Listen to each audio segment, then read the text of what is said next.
अब जरा तस्वीर भी दिखाते चलूं। तस्वीर रविशंकर प्रसाद पहुंचे यहाँ पर, देखिए अपने वोट का इस्तेमाल करने के लिए, वोटिंग राइट्स जिसकी चर्चा हम बार बार कर रहे हैं कि ये एक नागरिक को सबसे ज्यादा ताकत प्रदान करती है। और तभी तो राजनीतिक दल डोर टू डोर पहुंचते हैं, कहते हैं कि भाई एक एक वोट कीमती है। और देखिए रविशंकर प्रसाद इस वक्त पहुंचे हुए हैं अपने परिवार के साथ यहां पर अपने उसी मताधिकार का इस्तेमाल करने के लिए। तो दांव पर बीजेपी की प्रतिष्ठा और किसमें कितना दम, ये सवाल भी। बांकीपुर का धुरंधर कौन, इसका जवाब हालांकि 3 तारीख को मिलेगा। अरे हमको तो पहले ही नहीं पता। इतना वक्त मैंने रहने भी दिया, फिर भी कुमार सौरभ, कुमार सौरभ नहीं बोलने देंगे, बीच में इंटरप्रेट कीजिएगा तो इसी प्रकार से होगा। आप जो है मेरी बारी आएगी तो आप चुप रहिए। कुमार सौरभ और प्रेम रंजन जी, दोनों आदमी से मेरा आग्रह है, स्टूडियो में नहीं आपकी बात नहीं जाएगी जनता तक। अगर यही व्यवहार रखेंगे आप तो आपकी आवाज नहीं जाने वाली है। बहुत कर लिया। और संजय जी को कनेक्ट किया जाए, उन्हें स्क्रीन पर लाया। संजय जी, सब आपको देख रही है। 4.61% ये वोट प्रतिशत इस वक्त तक आया है, इसे आप कैसे देख रहे हैं? नहीं देखिए, अभी तो शुरुआत है, सुबह में शुरुआत हुई है और मैं मानता हूं कि बिल्कुल आपने सही कहा कि जैसे जैसे दिन चढ़ेगा मतदाता निकलेंगे। एक सुखद तस्वीर जो मैंने सुबह में देखी कि 94 वर्ष की उम्र में डॉक्टर सीपी ठाकुर अपने घर से निकलते हैं और जाकर के मतदान करते हैं। ये युवाओं के लिए, महिलाओं के लिए या और लोगों के लिए एक इंस्पिरेशन है। पहले आप निकलिए तो मतदान तो कीजिए, ठीक है, जिनको आपको चुननी है, जो भी आपके इश्यूज हैं, आप विकास पर वोट देना चाहते हैं, बदलाव पर वोट देना चाहते हैं, ये आपको तय करने का अधिकार है। लेकिन निकले, अधिक से अधिक संख्या में निकले और जाकर के अपने मतदान का प्रयोग करें। 2 पक्ष है, एक पक्ष तो जिसकी चर्चा मैंने शुरू में की कि प्रबुद्ध, समृद्ध, समझदार जनता बांकीपुर की है, लेकिन एक पक्ष और रहा है कि यहां वोट परसेंटेज कम हो जाता है। 2020 में इस विधानसभा में चुनाव हुआ, 1,39,000 मत पड़े।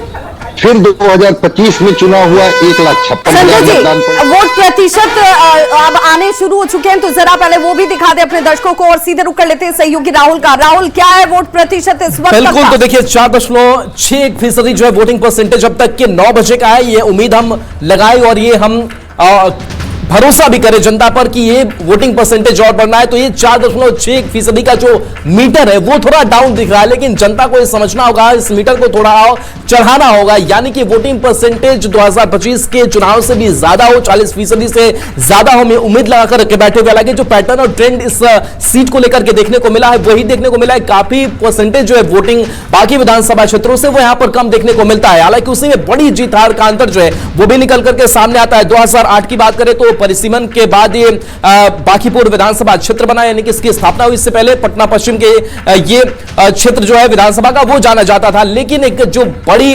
कह सकते हैं कि एक एग्जिस्टेंस है वो बीजेपी की है। लेकिन इस बार प्रशांत किशोर है, जनसुराज है, रेखा गुप्ता जो है वो भी चुनावी मैदान में है, सबकी अपनी अपनी उम्मीदें हैं। लेकिन आज जनता जो है वो अपना फैसला ईवीएम में कैद कर रही है और आज जनता की बारी। और मतदान प्रतिशत हम बार बार ये दिखा रहे हैं कि 4.61% इसे बढ़ाना और जरूरी है। विभाग बिल्कुल, तो 4.61% और इससे आगे बढ़ेगा, ये हम सबको भरोसा है।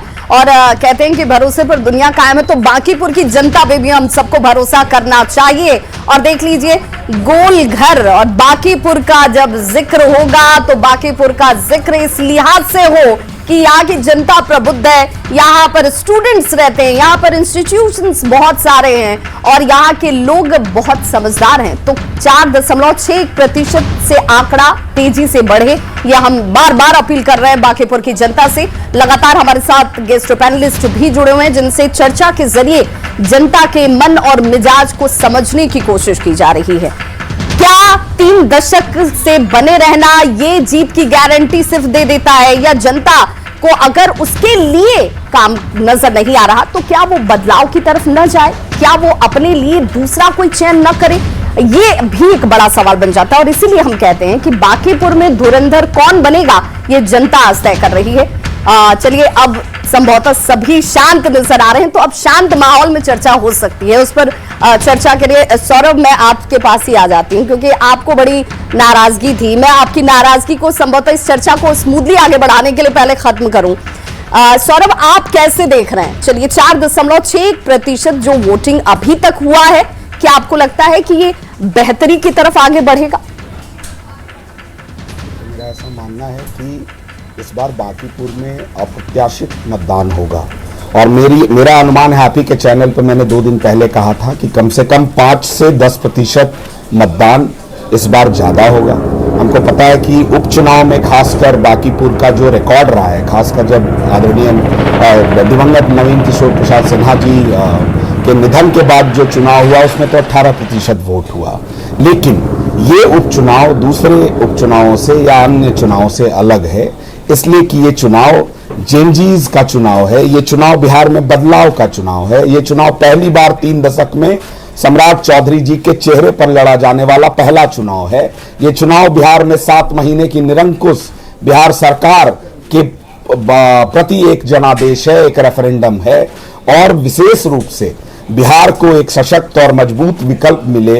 विधानसभा में 242, मैं पक्ष और विपक्ष दोनों को गिन रहा हूं, इनके विरुद्ध एक मुखर और प्रखर आवाज जो बिहार के विषयों को, बिहार के मुद्दों को लेकर विधानसभा में अपनी बात मजबूती के साथ रखे, ऐसे प्रत्याशी के रूप में प्रशांत किशोर जी को लोग देख रहे हैं। देखिए, कल रात 2:30 बजे हम लोग जक्कनपुर थाने से लौटे हैं। सिर्फ एक प्रश्न पूछ रहे थे कि भाई ठीक है, किसी भी आरोप में आपने अगर जन स्वराज के कार्यकर्ताओं को गिरफ्तार किया है, हम श्योर उन पर कोई आरोप होगा, सिर्फ इतना बता दीजिए कि उन्हें कहां रखा गया है या किस आरोप में उनको गिरफ्तार किया गया है।